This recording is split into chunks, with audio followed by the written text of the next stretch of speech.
hi. Do we get to go in, get to see the end of where you get to work and get Yeah, to this do is all your this is my thinking? office. This is it. I love it. So, first of all, congratulations with this Death Row Confidential: Secrets of a Serial Killer, and I'm hooked. I was so sad I only got one episode, and I have so many questions, and I'm hoping that you're going to be able to answer one in particular in the next Okay. episode. And I'll Well, conclude the interview with that question. okay. But first of all, I shared the experience of getting to team up with another serial killer. Can we really say serial killer? He only killed one person. Does that define a serial killer? Right. No, Bill Noguera is definitely not a serial killer. A serial killer has to kill three people and a cooling off period in between. That's the definition that the FBI gives. So Bill Noguera, he killed. There's no doubt about that, but he is not a serial killer. So how is it that he ended up being in yard 7 with all the others? He was on charge. He was in charge of medical, like the protective custody yard. The warden put him in charge of those type of people that needed, medical help. Joe Naso needed pushed around in his wheelchair, and that's how he got, kind of hooked up with him. So he talked to all the serial killers, all the famous from the 70s, Rodney Acala and Bill Suft and Night Stalker Richard Ramirez, and he got to know them all, but one in particular, and that's Joe Naso. We get to learn about how you get to partner up with him. Can you tell the audience a little bit of that experience? Yeah, so Bill Noguera's attorney reached out to me and said, "Hey, I have a client on death row in San Quentin. I would like to speak with you."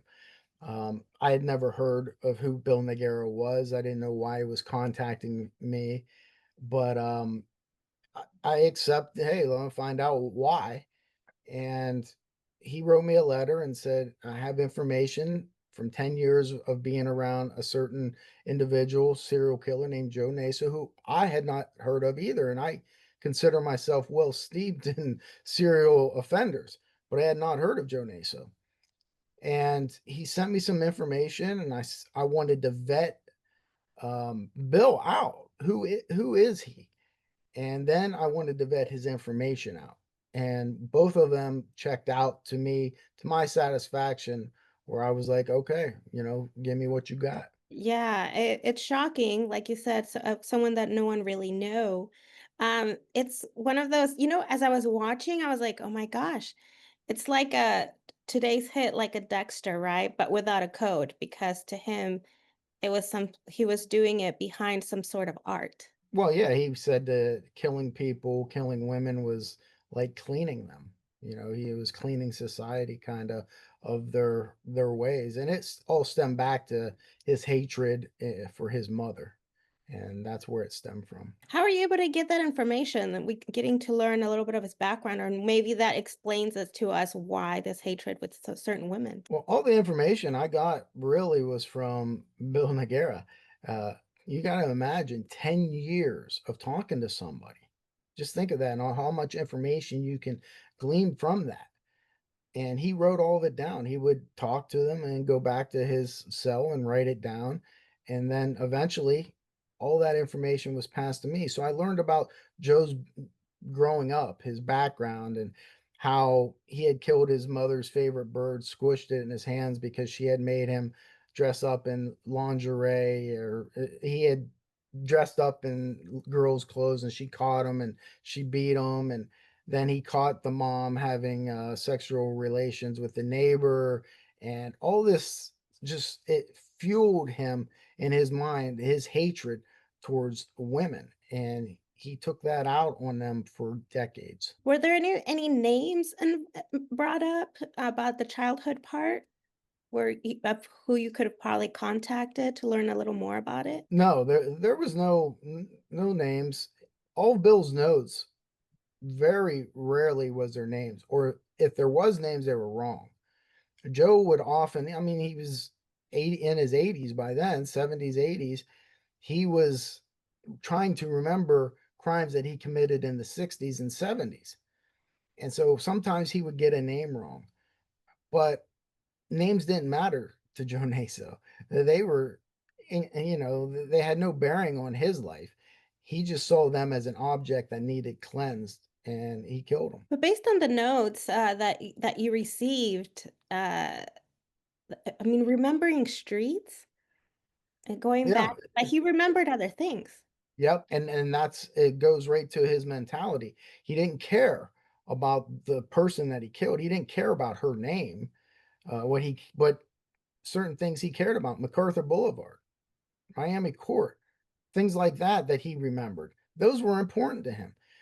He wrote everything down.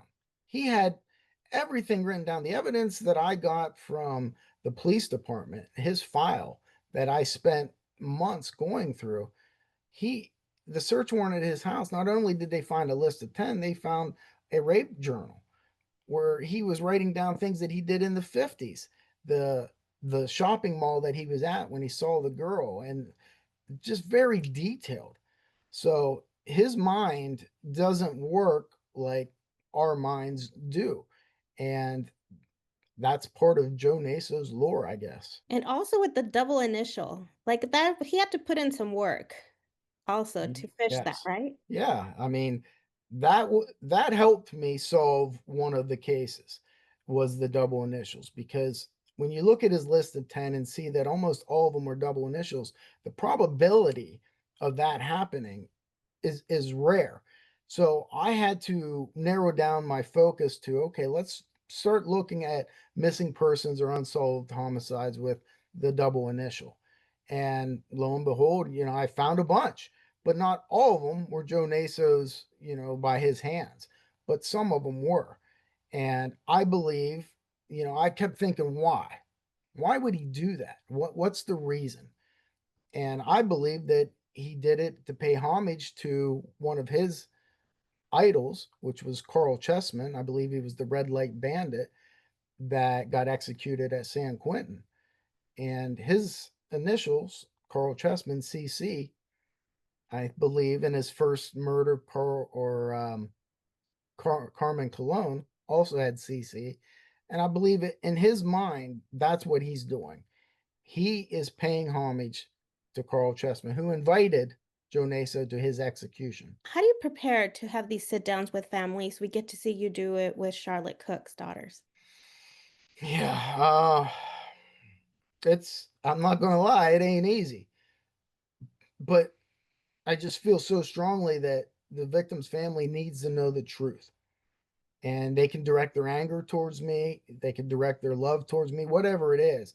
Hey, those are my responsibilities as a detective. And I'll sit down and I'll tell them the hard things. And it's very emotional, very emotional. But I do it with all the victims' families. Yeah, I'm hoping that'll give them closure. And my question now to conclude, did you try to get in touch with his kids? He had two kids, right? Yes. And the answer is yes. Okay. I look forward to it. I'm not going to spoil it. So I can't wait to see it and get more answers that I have. Well, thank you. I'm glad you enjoyed it. And it was a lot of work. It was, 3 years worth of work. And if it helps the victims' families, I'm glad I could help. Yes, and also people, women, us being cautious, of our surroundings. Walking around, don't be on your phone. Be Right? alert, be aware. Always be aware of your surroundings. Exactly. Well, thank you so much for your time and congratulations in the series. Thank you. I appreciate it.